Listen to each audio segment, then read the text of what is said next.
Convido você neste momento a fazer uma breve oração. Senhor Deus, Pai de Deus, te agradecemos, Senhor, por estarmos aqui presentes em mais um dia de aula, em mais um dia de semana de oração. Senhor, sabemos que estamos no quarto dia e penúltimo. É triste, Pai, saber que algo tão bom está acabando. Mas pedimos a sua orientação, a sua bênção, Senhor, para que abra os nossos ouvidos, abra o nosso coração para a mensagem que está por vir. Senhor, fale através de mim para que eu possa me expressar tudo aquilo que o Senhor tem para dizer para todos que estão ouvindo agora neste momento. Em nome de Jesus, amém. Boa tarde, pessoal, tudo bem com vocês? Eu acho que todos vocês estejam bem. Bom, estamos aqui em mais um dia da semana de oração. Acho que vocês já devem saber o tema, que é luz do mundo, né? Um tema tão bom de se ouvir, aprender um pouco mais sobre Jesus. E é sobre isso que eu queria falar com vocês. Como nós podemos estar mais perto, sermos mais parecidos com Jesus, porque o tema luz do mundo se encaixa muito nisso, sobre como podemos ser igual a Jesus.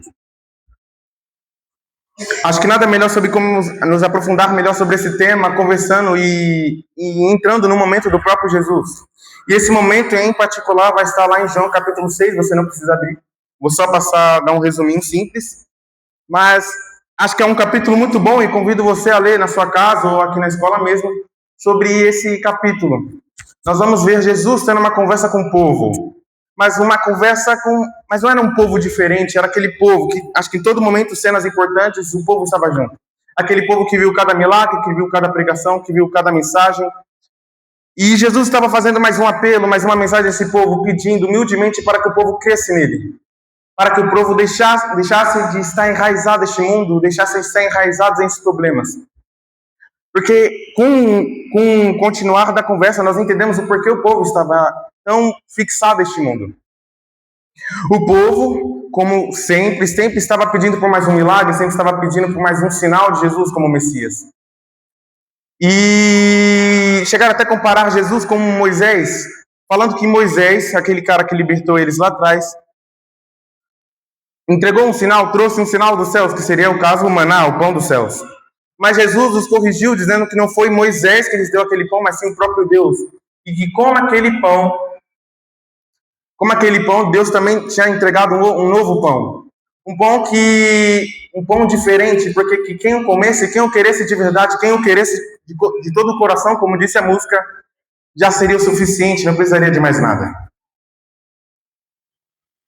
Até aqui nós já encontramos uma ligação com uma outra história. E acho que diferente dessa vocês já devem conhecer bastante, que é a mulher do poço de Jacó, a mulher samaritana. Onde Jesus faz a mesma afirmação. Ele afirma que ele é a água da vida e quem o beber não vai precisar de mais nada. A mulher aceitou essa mensagem e levou essa mensagem a toda Samaria, os 4 cantos dela.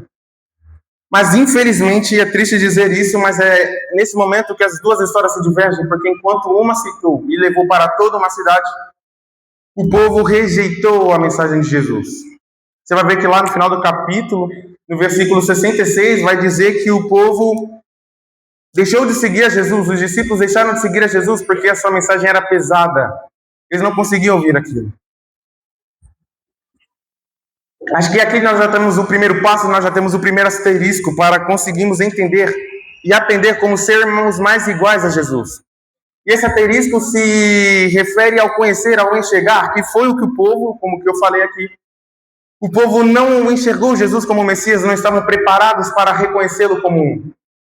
E quando eu começo a me perguntar o porquê o povo não estava preparado para enxergar Jesus como Messias, para enxergar Jesus como o pão da vida, nós vamos parar lá no contexto histórico do povo.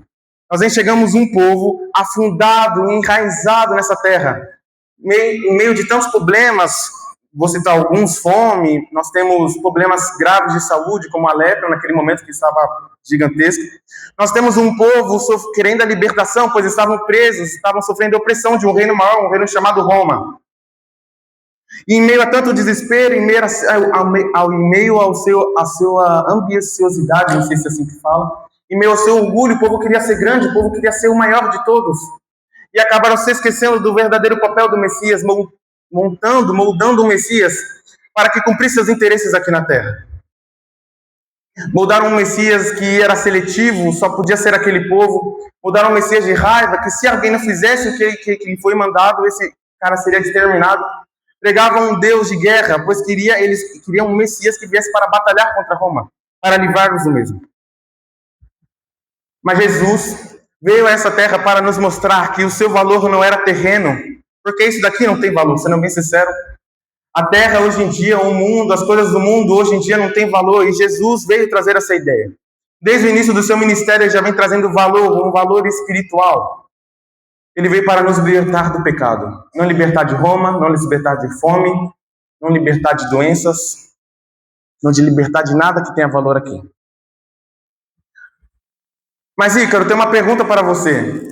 Aquele povo, mesmo que eles não estivessem olhando para Jesus, conhecendo Jesus com olhos espirituais, eles podiam conversar com Jesus, podiam falar com Jesus, porque eles estavam ali, né, juntos a Jesus. E hoje em dia, como que eu posso conhecer a Jesus, a sua verdadeira essência? Porque, como eu disse, nós, seres humanos, nós ficamos tão enraizados nessa terra que acabamos mudando o nosso Deus, transformando ele em algo que não tem nada a ver com a sua verdadeira essência. E como eu, hoje, mais de 2000 anos depois, consigo conhecer a Jesus em sua verdadeira essência, em seu verdadeiro caráter. Tem um versículo, acho que é o mais lindo da Bíblia, na minha humilde opinião. Ele se encontra lá em João 3,16. Se você tiver uma Bíblia, convido você a ler comigo. Que vai dizer o seguinte: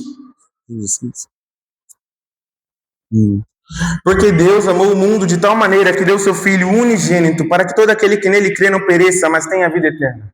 Isso daqui é uma carta aberta de Deus, nos mostrando como, para que o Filho dele, o seu único Filho, vale destacar. Deus não tinha mais outro como Jesus. Mas Jesus decidiu entregar seu único Filho por nós.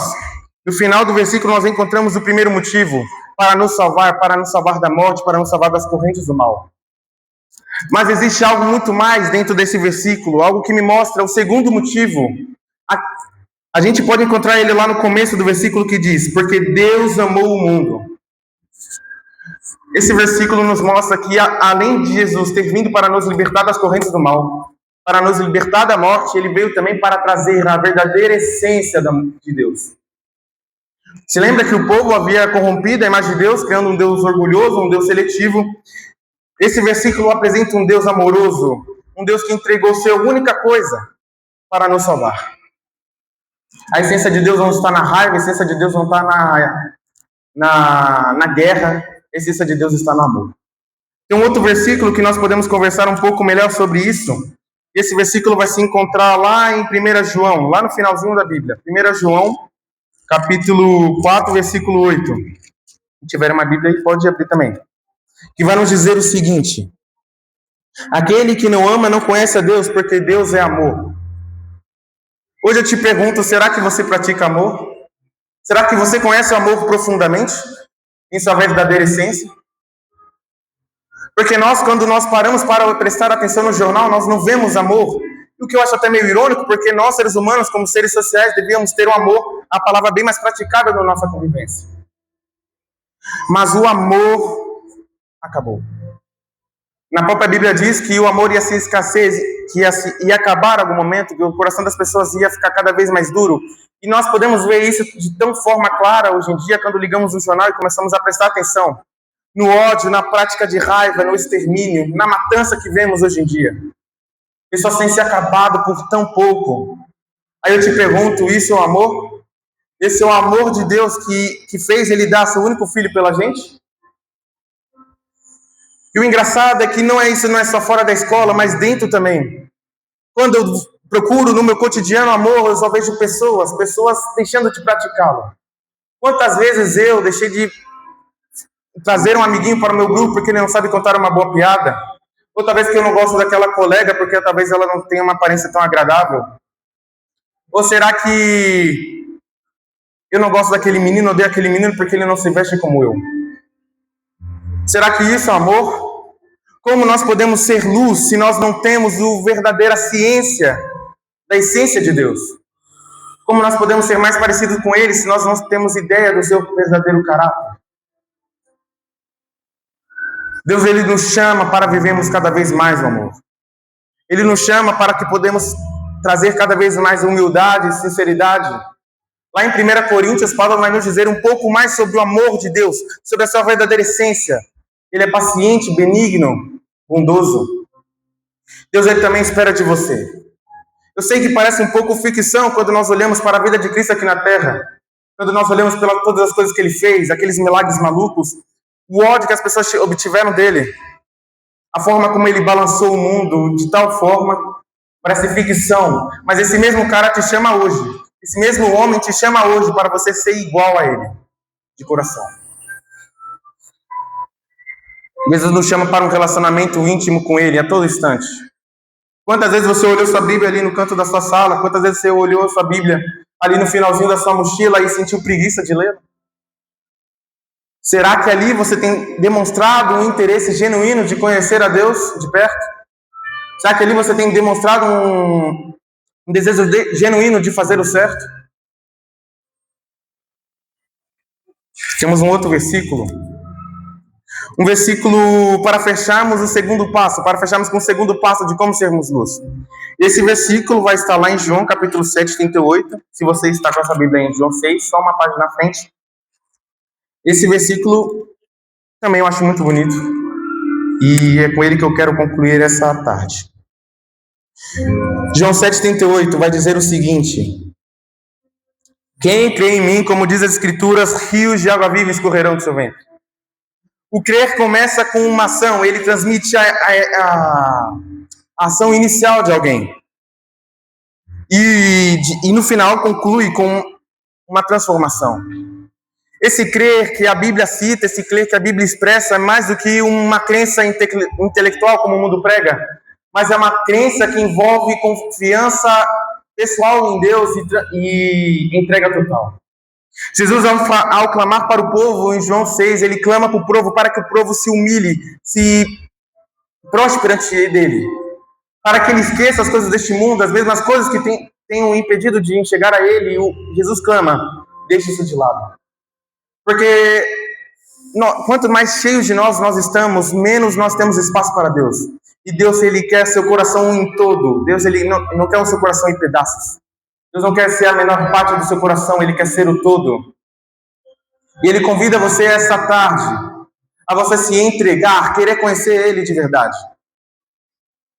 Conhecer Ele através do amor, conhecer Ele através do estudo da Bíblia, através da conversa genuína com Ele. E ao concluir tudo isso, e ao deixar esse meu eu sujo, ínfimo de lado, Ele conclui que eu passaria a ser vida. Mas não vida como o mundo prega, não vida como as pessoas pregam, de uma vida baseada em prazeres, uma vida baseada em vícios, uma vida baseada em problemas. Mas Deus vai trazer uma vida baseada nele. Vai ser uma vida viva, não uma vida morta como nós olhamos para o mundo. As pessoas não têm mais vida, pois elas acabam matando por nada. E não é só isso, nós não passaremos a obter vida viva, mas nós também levaremos vida. Deus, ele fala que nós seremos fontes a jorrar através das nossas atitudes, através do local que nós estamos, através das pessoas que conversamos. Ele fala que ele irá se expressar através das nossas atitudes. Através de tudo isso, Deus estará dentro de você, pois você será totalmente dele. O nosso eu é sujo, nossos desejos são sujos, nossos problemas são sujos. E por conta disso, nós não conseguimos nos entregar totalmente a Deus. Por conta disso, muitas vezes nós não temos uma imagem certa dele. Muitas vezes nós não temos uma imagem certa do amor. Eu queria conversar com vocês um pouco sobre amor. Porque quando nós olhamos para o mundo, nós não vemos um amor genuíno, um amor que Deus escolheu, um amor que Deus transmitiu, quer dizer. Nós vemos um amor sentimental, um amor raso. Tem uma escritora que eu gosto muito, ela se chama Ellen White, que ela diz o seguinte: que o amor de Deus, o amor apresentado na Bíblia, ele não pode ser ligado a este amor que o mundo tanto pega. Sussurros sentimentais, coisas que uma hora estão, nossa, tipo aquele fogo, né? Fogo de... a menina disse terça, eu acho. Fogo de palha. Que uma hora está aceso, outra hora está apagado. O amor de Deus é muito mais significativo, é muito mais profundo. Você lembra que eu disse sobre Coríntios? Esse Coríntios, eu não lembro o versículo, o capítulo, convido você a pesquisar no Google depois. Mas essa passagem de Paulo nos mostra que o amor é muito mais do que algo sentimental, muito mais que um lago raso. Pois nos apresenta um amor tão profundo quanto Deus. Nos apresenta um amor racional, um amor que se obtém através da razão. O amor que você escolhe. Deus, ao nos falar que Ele é amor, ao nos falar que Ele é esse algo tão profundo, Ele diz que tudo começa com uma pequena escolha, uma pequena decisão. Deus hoje Ele quer seu coração, mas Ele quer seu coração de verdade. Ele quer seu coração por completo. E eu vou até substituir o segundo e o terceiro, o segundo e o primeiro passo, porque o primeiro passo de verdade é escolher, é decidir.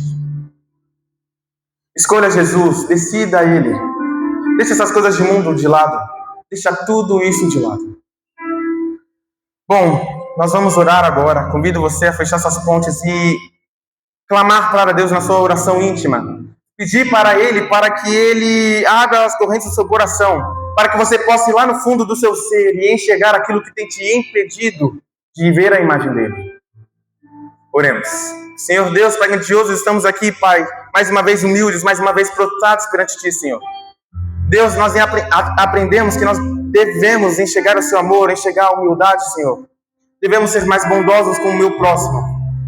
Senhor, aprendi também que eu devo me entregar totalmente, Pai. Querer uma transformação genuína. Deus, nesse momento eu clamo Sua ajuda, peço Sua bênção, meu Deus, para que me ajude a entrar no fundo do meu ser, enxergar aquele prazer canal que tem me impedido de enxergar a Ti, enxergar aquele vício que tem me afastado de Ti, enxergar aquele amigo, aquela pessoa que tem me afastado da Sua verdadeira essência, meu Deus. Deus, eu quero ser transformado pelo Seu amor, eu quero ser transformado por Ti, Pai. Hoje, Pai, eu decido ser luz, Pai.